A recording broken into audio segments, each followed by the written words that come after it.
What's going on, everyone? Welcome back to the channel. It's your boy Dead on Dave, and we are live coming at you from Germany.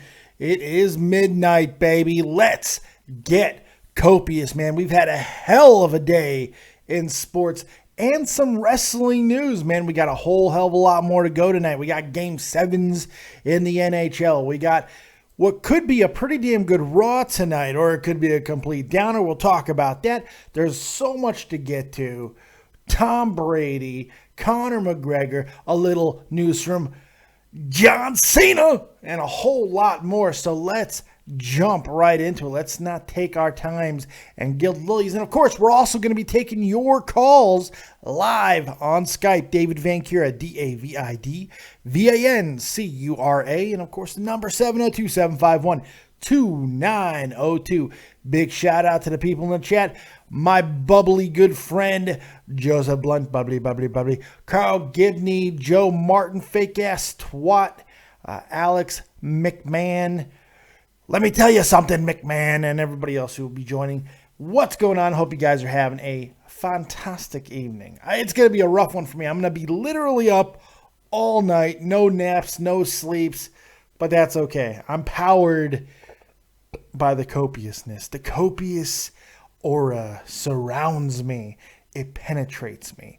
It gives me the strength I need. So we got so much going on, man. So let's just jump right into it.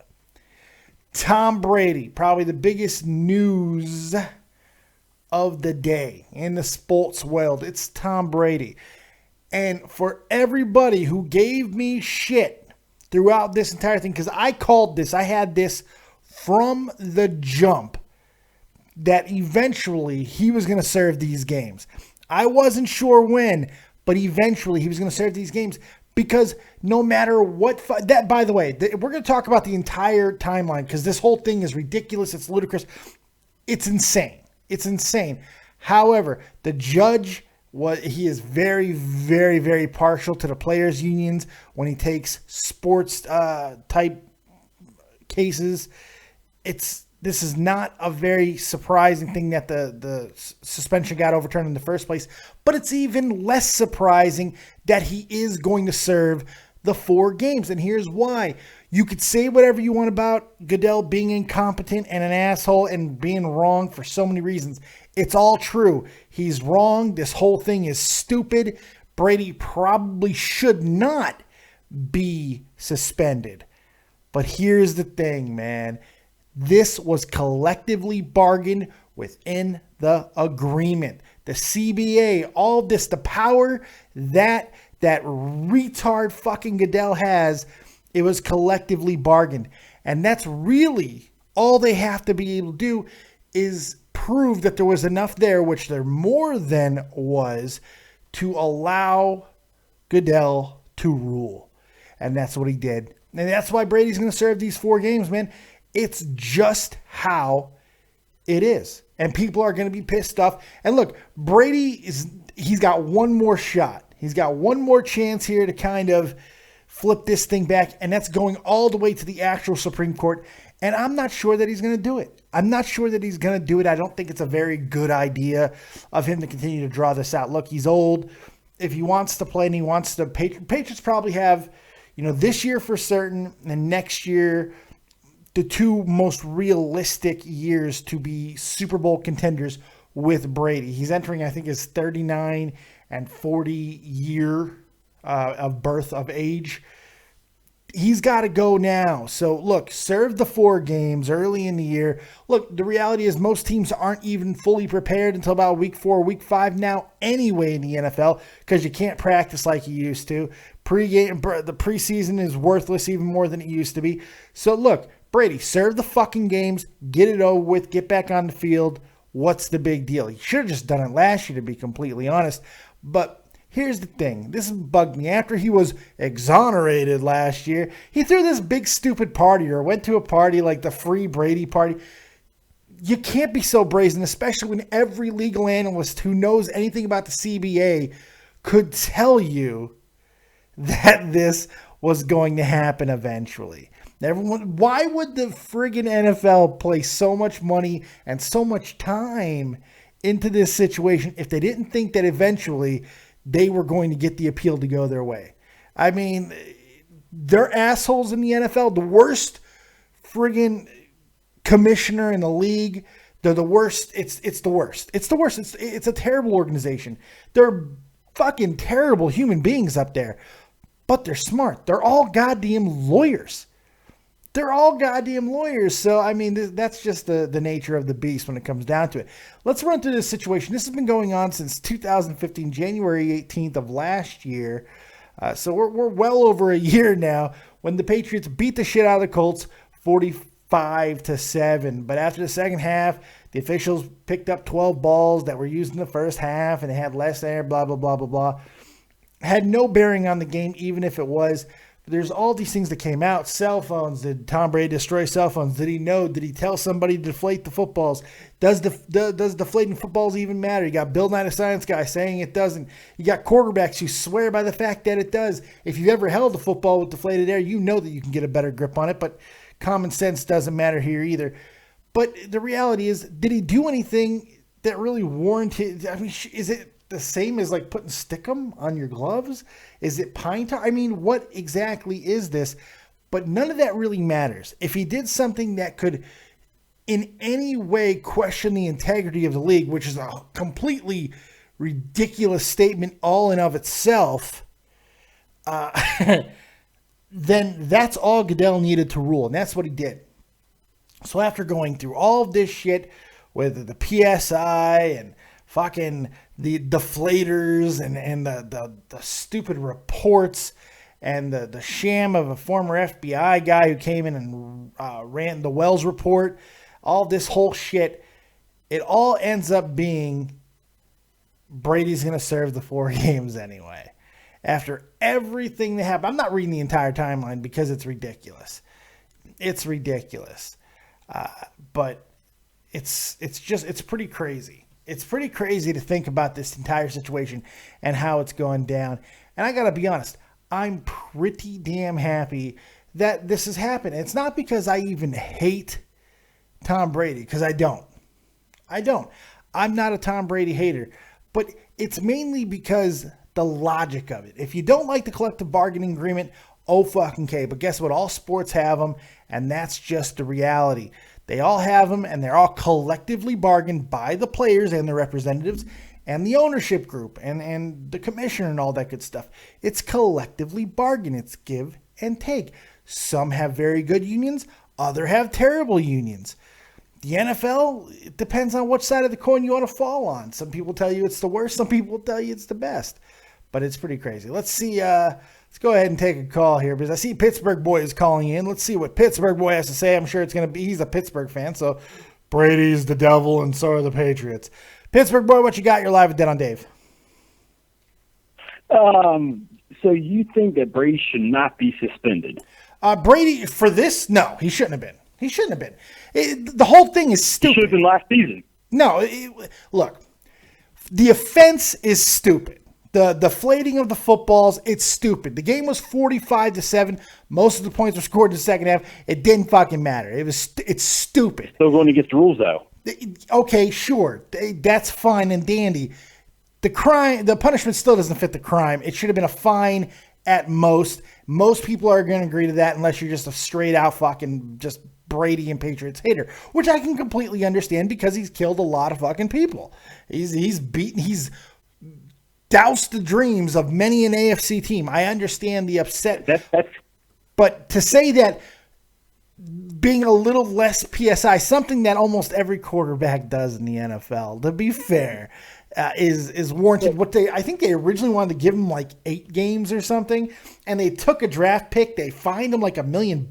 They did a lot. They fined the Patriots about $1 million. They've done a lot to this team over the situation. And the reality is it probably should have been a small fine, and that's just about it. It had no effect on the game. Zero.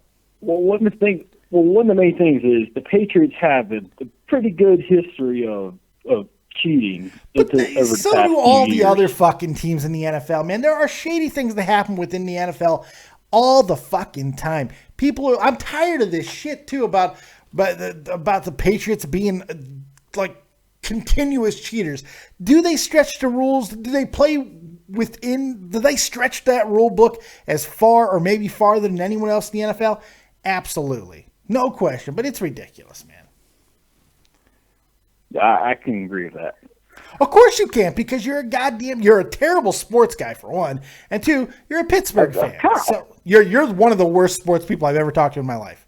One of the worst I've ever talked to in my life. Because I am not even kidding. One of the worst I've ever talked to in my 33 years on this planet. You're one of the worst. Well, I thank you for that. He took it. I can't even put up the douchebag meter, man. You took it. Oh my God, that was wonderful. That was all right. I know why you didn't come back at me. I know why.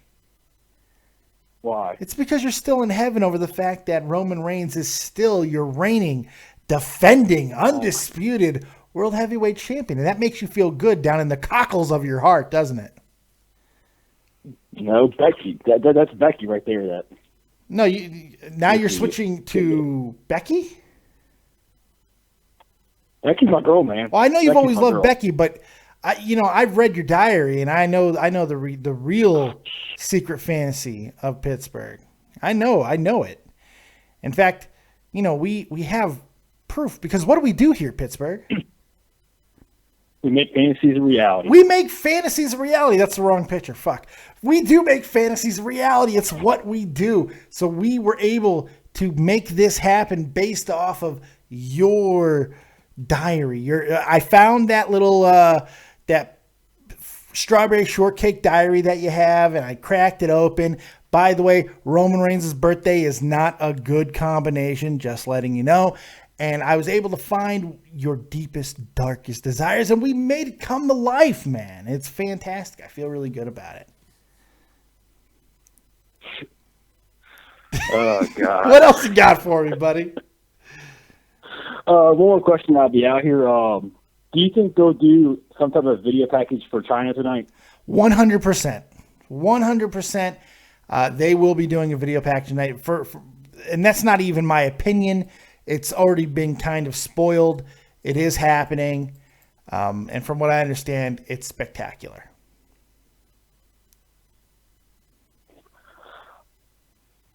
All right, man. Well, it should have never been a question either. I mean, this was the most obvious thing. When the first person from the WWE to even respond to any of this situation was Stephanie McMahon, I mean, you should have known right there that there was no question that they were going to be doing some kind of... They're probably going to go above and beyond, too. I'm expecting something really beautiful from this.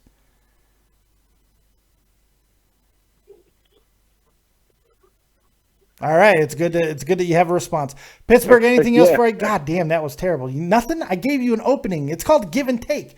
I talk, you talk. I talk, you talk. I talk, you talk. And I told you that's all I got. Okay, well then get the fuck out. Pittsburgh boy. God, he's an albatross. He's an albatross. My God. Good Lord. But it's okay. So yeah, man, it's been a crazy day. You got the Tom Brady suspension thing, which is crazy all in and of itself. Some people are going to be upset about it. Some people are going to be, dancing. Michael Jackson on top of the car. Just dancing, just to dance. But so there you go. We had some other big news happen. Before we get to that, let's take another call. Joe Martin, you're live with Dead on Dave. What you got?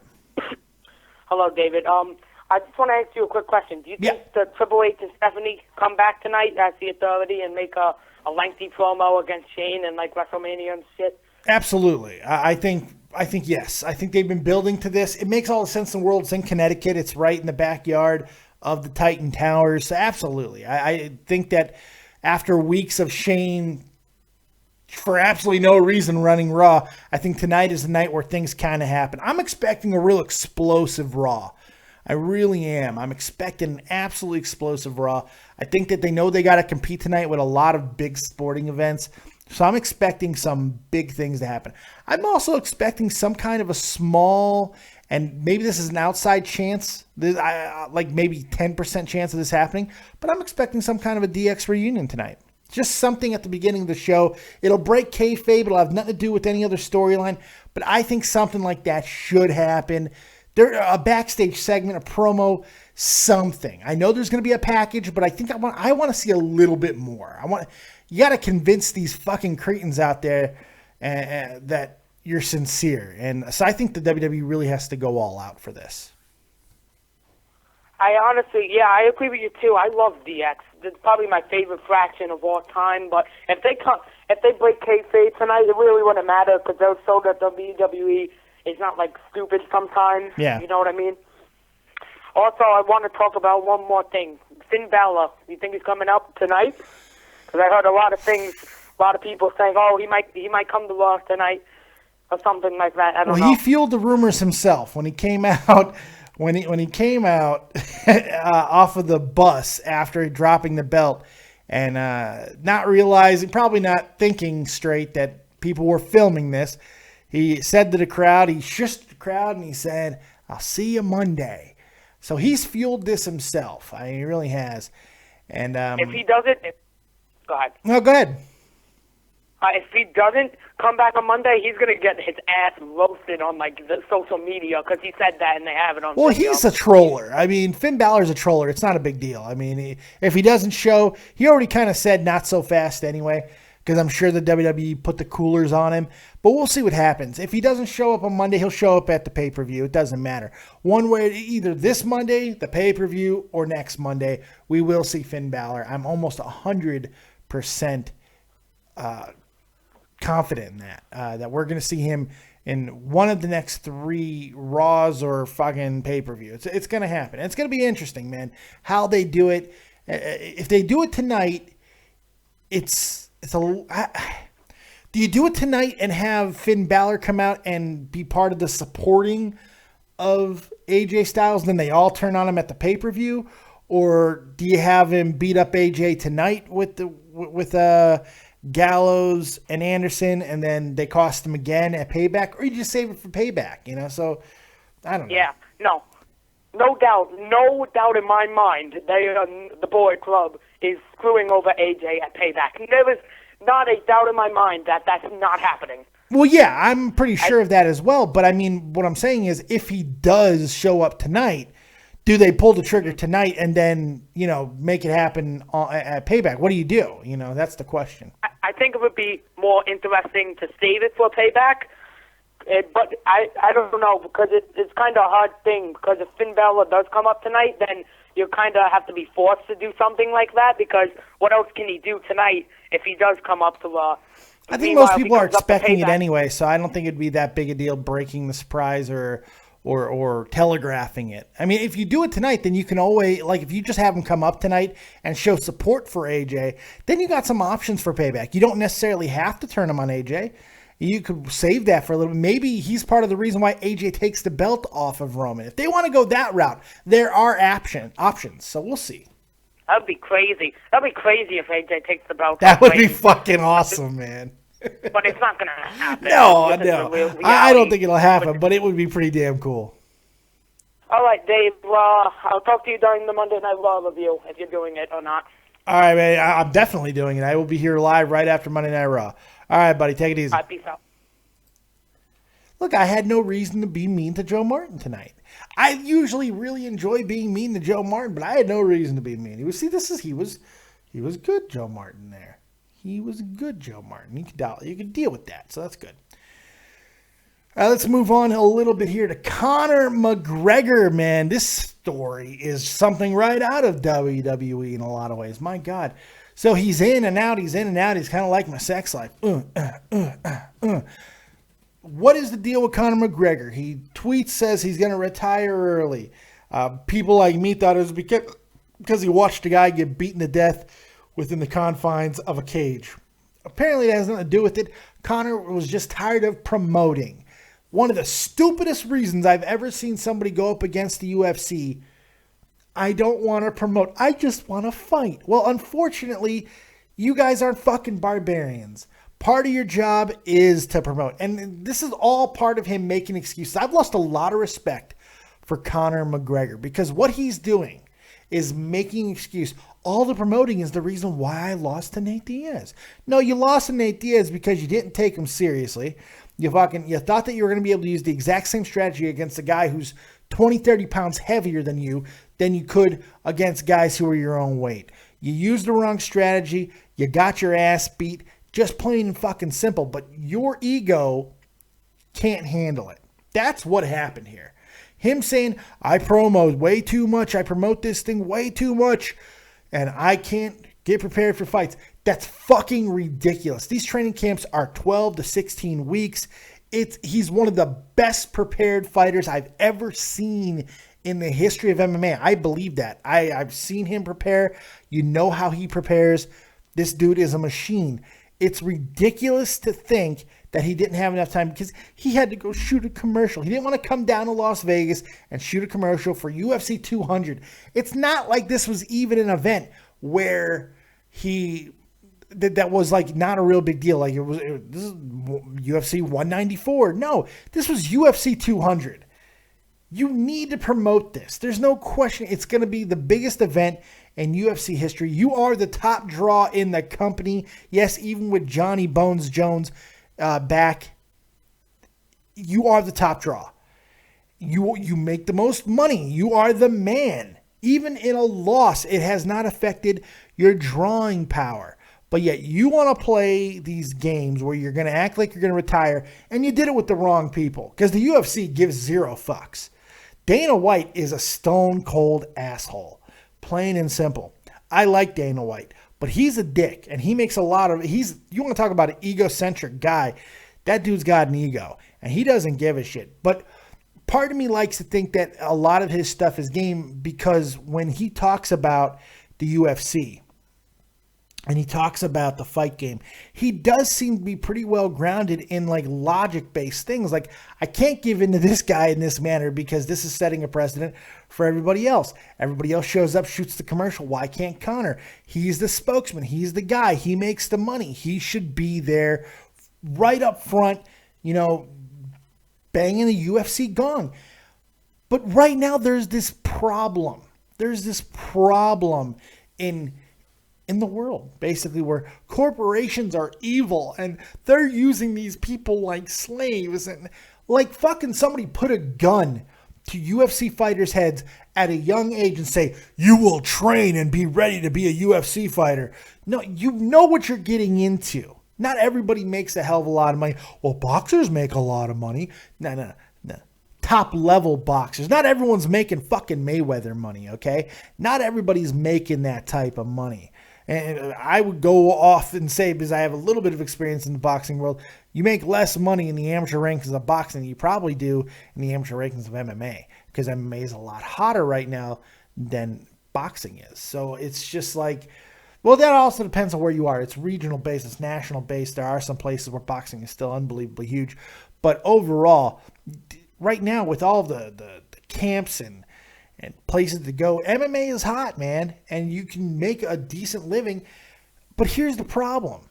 You look at everything that's going on in the fight game, and they're like, well, they're making millions, and what about, why aren't the millions coming down, and all of this stuff. And some of that is completely justified. But why, this is not like a minimum wage argument. This isn't a minimum wage argument. People are draws, and it's the same thing in wrestling. There are people that are pushing these pay-per-views, and then there are people who are just fighting on the card. And to say that everybody should be getting copious amounts of money is kind of ridiculous, because you're going to be drying up all of the funds here. So, I don't know. It's pretty damn crazy when you think about it. Some of the arguments that are made, and then like when the UFC tries to do something to get everybody more money or a more fair pay scale, like the Reebok deal, everybody loses their fucking minds. The Reebok deal is fucking really fair when you look at it. And a lot of people probably don't even know what I'm talking about with this Reebok deal, but they partnered with Reebok, and they were getting rid of sponsorships and you have to wear the Reebok gear and all that stuff. And so some of the fighters who are depending on their multitude of sponsorships were going to hurt a little bit. And that's a valid argument. But if you are doing good numbers and you're more importantly, if you're winning and you're staying active within the UFC, you're on a flatline pay scale with everybody else. It doesn't matter how much you're drawing as far as buys. You're doing your thing, man. You're getting paid as long as you're on that same level as whoever else. If you fought so many times in the UFC and you've won so many fights, this is what you're getting paid as far as the Reebok sponsorship. And that doesn't have anything to do with your regular UFC pay.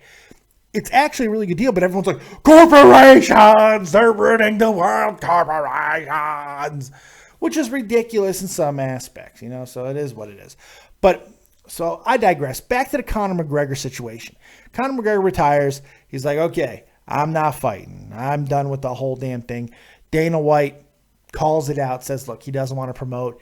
Conor eventually says, I never said I'm really retired, and we're going to get this worked out. By that time, fucking Dana White was like, no, eat shit. You're off the card. Of course, Nate fucking Diaz doesn't cooperate, because what the fuck does Nate Diaz care? Dana's like, we'll find a new guy for Nate Diaz, and we'll still have him as the main event and all this stuff. And Nate's like, I came here to fight Conor. I won't fight anybody else. Fuck you. Because Nate Diaz doesn't give a shit either. He doesn't care about the fucking UFC. He doesn't care nothing. So he's like, no, I want to fight Conor McGregor. And Conor's like, well, let's get this done. And Dana's like, I can't give in to this guy, even though he's our top draw. It's the ego against ego. And now today, last night, Conor tweets out something. He goes, I'm back on UFC 200. I'm there. We worked it out. And he actually tags Dana White and the Fajada brothers, or whatever, Fajada brothers, and thanking them for getting the deal done for the fans. UFC, about 6 hours later, because he did it in the middle of the night, for obvious, hoping that it would get buried probably, the UFC goes out and tweets, Conor McGregor's tweet was inaccurate. And then Dana White comes down in the air and says, no, this is absolute fucking bullshit. We never even talked to him. So it's pretty ridiculous. Something needs to happen here. Conor needs to come to Jesus, whatever it takes, and he needs to be on the card. Because yes, John Jones and Daniel Cormier could main event UFC 200 and it'd be fine. But look, they're saying, this is what some numbers nerds, people much smarter than I, are saying, that even if the John Jones fight happens, without Conor McGregor there, it could be taking a more than $40 million hit on this card. $40 million. That's how much Conor McGregor is worth. An extra $40 million in buys, sales, ticket revenue going up on the secondary market. $40 million. That's what Conor McGregor is worth to this card at UFC 200. That's insane. So Dana needs to stop being so egotistical. Conor needs to just realize, hey, this is my job. I need to promote. And he's a good talker anyway, and he's good at this promoting shit. So I don't understand the whole argument. It's kind of ridiculous. But it is what it is. And if I had to guess, it's going to get worked out. This is one of those situations that typically gets worked out one way or another. So if I had to guess right now, if I'm putting a percentage, I'd say 70 to 75% chance that Conor and Nate Diaz fight at UFC. But here's the funny thing. I wouldn't be surprised if they get this thing worked out and Nate Diaz is like, look, I already started smoking weed again. Fuck you. Fuck y'all. It ain't happening. You guys could all eat my dick. That's Nate Diaz. It's just who he is. So, I don't know. It's pretty interesting stuff. So, we got that situation. We got the Tom Brady. We got the Conor McGregor. What else could have possibly happened today to get into that conversation? Well, like it or not, kids, one of the biggest names in all of wrestling is still John Cena. And he's on that same level when you're talking Conor McGregor, you're talking Tom Brady in regards to what they mean to their sport. John Cena is that guy. And John Cena, after months and months and months of being out, John Cena himself tweeted out his official return date. Yes, that's right. John Cena tweeted it out that he said, doctors told me that my rehab would take 9 months. Well, we're in month 5, and I'm telling you now, John Cena returns to Monday Night Raw on Memorial Day, which is, I think, May 30th. So we are a little over a month away from the return of John Cena. John just doing his thing, man.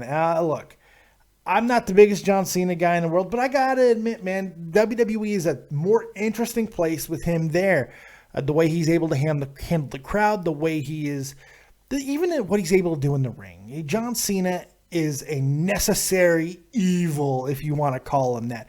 He has a purpose. He serves a very good purpose, and he makes things more important.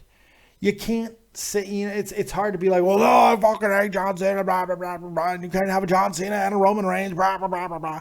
You could do that all you want, sure, but I don't think it's very valid. I don't think it makes a lot of sense when you look at it, because when John Cena's on screen, numbers go up. Numbers go up. The most relevant the United States Championship has been in a very long time is when John Cena was holding it. 2 separate occasions. He held it for a while, made other people important, made debuts more important, drops it, gets it back, and boom, same thing happens all over again. The dude is just, he's super, super important to wrestling. And the fact is, he's 39 years old. I think he just turned 39 the other day. So his time is not now anymore. His time is coming up. I don't know how long John Cena is actually going to wrestle. He's got one of those bodies where he could go for a long time. I would not be surprised if John Cena is one of these guys that wrestles into his early 50s because of what he's able to do and what he does and all that. I'm also expecting a major change in John Cena right around the time Hulk Hogan went heel, which is 43 years old. I've been saying that for a long time too. So John Cena needs to set all that stuff up, and I expect him to take some more time off and then make a comeback. I think it also depends on where the status of wrestling is. When John Cena is 43, if he's still active, which I'm expecting him to be, if he is, and wrestling is still where it is today, the industry, not just WWE, the industry, something like John Cena, and it could even happen before then, depending on what happens, what shakes out with these independents and NXT and all of that. Depending on how some of these guys come in, like if AJ Styles gets hurt or something like that, Finn Balor doesn't work out, all these guys doesn't work out, then the need for a major shift will be greater than it was in a very long time. So it would be interesting to see that if all those things happen, if John Cena makes a huge heel turn, creates a faction, takes over to WWE, whatever you want to call it, very similar to what Hulk Hogan did.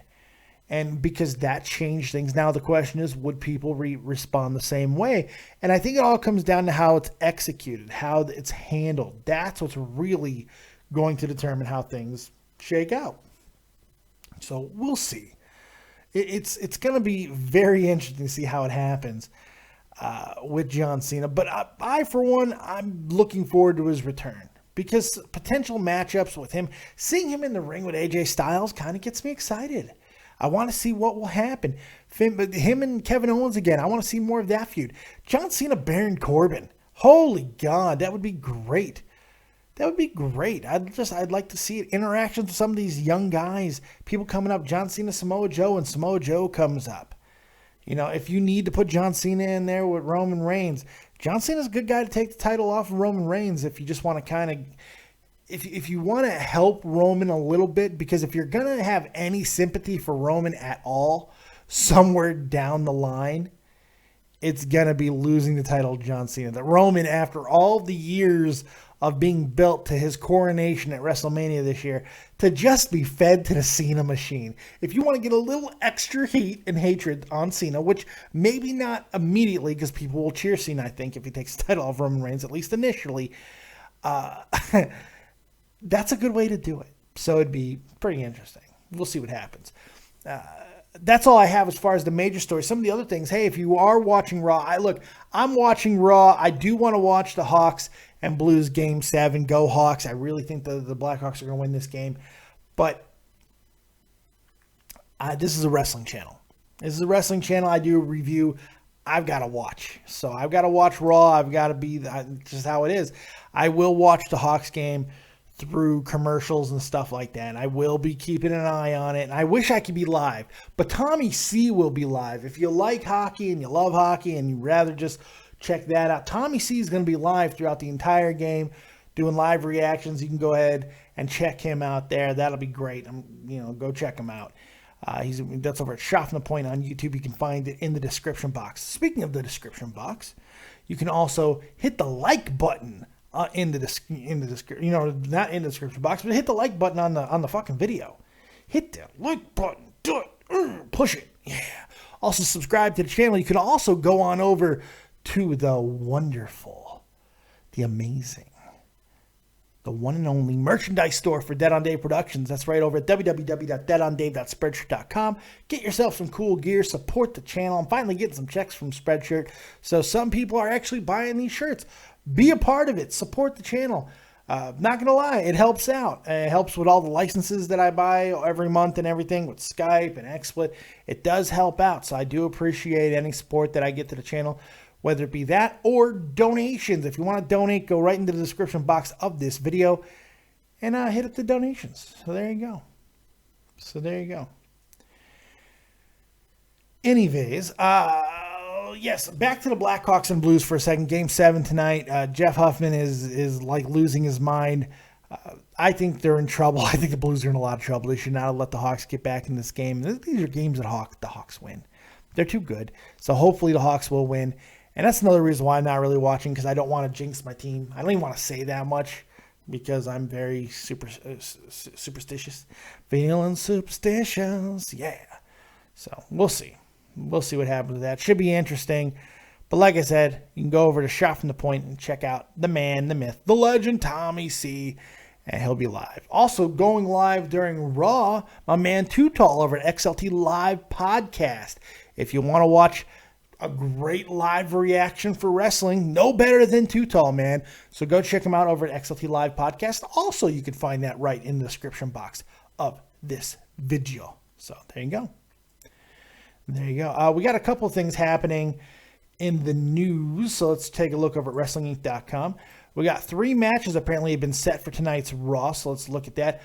AJ Styles versus Sheamus, live from Hartford, Connecticut. Holy God, that should be interesting.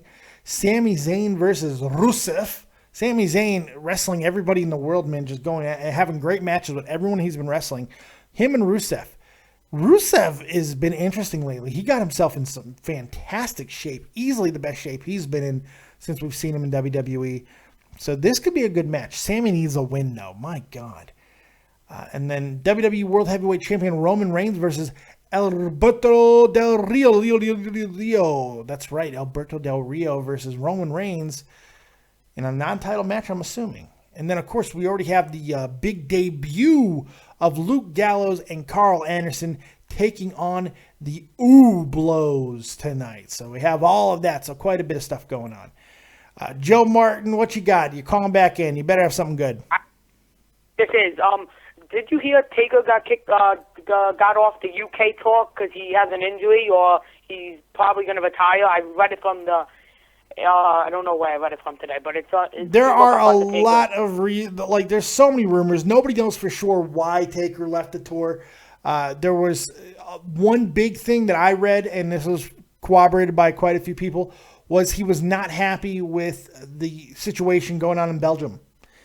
He was worried about his family safety, his safety. He just didn't want to tour. At 50 years old, he doesn't want to go over anywhere where there's that type of terrorist activity and all these type of attacks and shit. So I've heard it's more about that than it is injury. Now, I could be wrong. It could very well be about injury. Reportedly, he told people that Shane McMahon was his last match, but who the fuck knows? And honestly, who cares? We'll see The Undertaker again. I'm 100% sure. All right, Dave. All right, man. Take it easy. He saw the douchebag alarm. He saw the douchebag alarm. He saw the douchebag alert. Dude, that was funny. So, Luke Gallows, Carl Anderson taking on the Blows tonight. Their debut, that should be a lot of fun. A lot of good stuff happening there. And then, of course, the rumors, are we going to see the McMahons on Raw? Is that going to happen? Are they going to address the entire situation going on with Shane. Who's going to be there? Roman is Triple H going to confront Shane? Is Vince going to get involved? Who the fuck knows? Will the match be set for Payback? And they already pulled the trigger on that? Oh my God. Will there be teams? Who the fuck knows? I think this is how they might get to War Games. I'm just saying, I got a feeling that if, because they're not going to, look, one match between Shane and Triple H should not be the deciding factor. With Shane bringing in change and everything, this needs to be a team-based thing for right around Survivor Series. And Survivor Series needs a shot in the arm. And War Games could be your fucking saving grace for Survivor Series. If you implement War Games, Triple H, Team Triple H versus Team Shane McMahon, you implement War Games back into the mix. 2 rings, 1 cage, 4-on-4 action, timed intervals, the whole situation. Oh, that could be fucking epic. Epic. Survivor Series will matter. Let me tell you, kids. Survivor Series will matter. So I'm looking forward to that. Saw another interesting thing that I want to talk about here. Apparently, Luke Harper made a cryptic tweet. Of course, he's out right now with an injury, something wrong with his ACL. Apparently, he's out of action for 5 to 6 months. This is also from WrestlingInc.com. WWE never released the injury update on Luke Harper, but last we heard he could be out of action 5 to 6 months with a torn ACL. That was never confirmed, and Harper had fans speculating on his return with this tweet today. Luke Harper tweeted this out a little bit earlier at 7:45 p.m. on the 25th of April, so yesterday. And no, it was today. It's Monday. You know what that means. I don't know what type of cryptic shit that is, but oh well. So there you go. Oh my God, I just saw a picture of Kevin Nash. I got to share this shit. Look what Kevin Nash tweeted out. If this is not photoshopped, he is doing some serious fucking steroids. Holy shit, he's 50-something. How old is he? My God. Kevin Nash is 56 years old. Look at the picture Kevin Nash tweeted out today. Good for him. My God. Monstrous. Monstrous. Holy shit. Look at Kevin Nash. This is some of the best. This is like the best shape I've ever seen him in. Holy God. Oh, look at him. Wearing an Outsiders t-shirt too. Retro as a mofo. He's fucking ridiculous. What is he holding? Is he holding his jar of steroids there? What the hell is he holding? That's crazy. Good for him. Good for him. He's saying he's at 292 pounds. Rocking old school Outsiders tank, 292 pounds today. Gotta get the summer look kicking. I guess so. Holy shit. Good for him. Good for Kevin Nash. Wow. That's crazy. That's absolutely crazy. So as I said before, I think we'll wrap it up on this, and then we'll go ahead and we'll take some calls right now. If you want to call in right now, that's a great time to do it.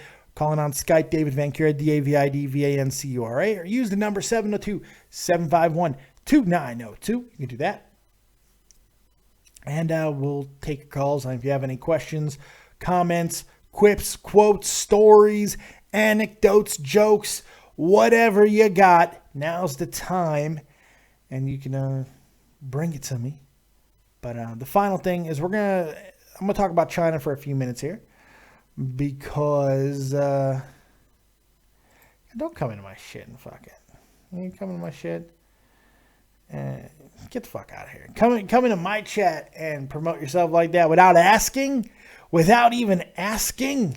You can ask, and I won't ban you. But don't come into my shit and fucking just do that, man. Don't do that. That's rude. Hey, fuck this fat guy. Come check out my channel. Don't do that. Don't do that.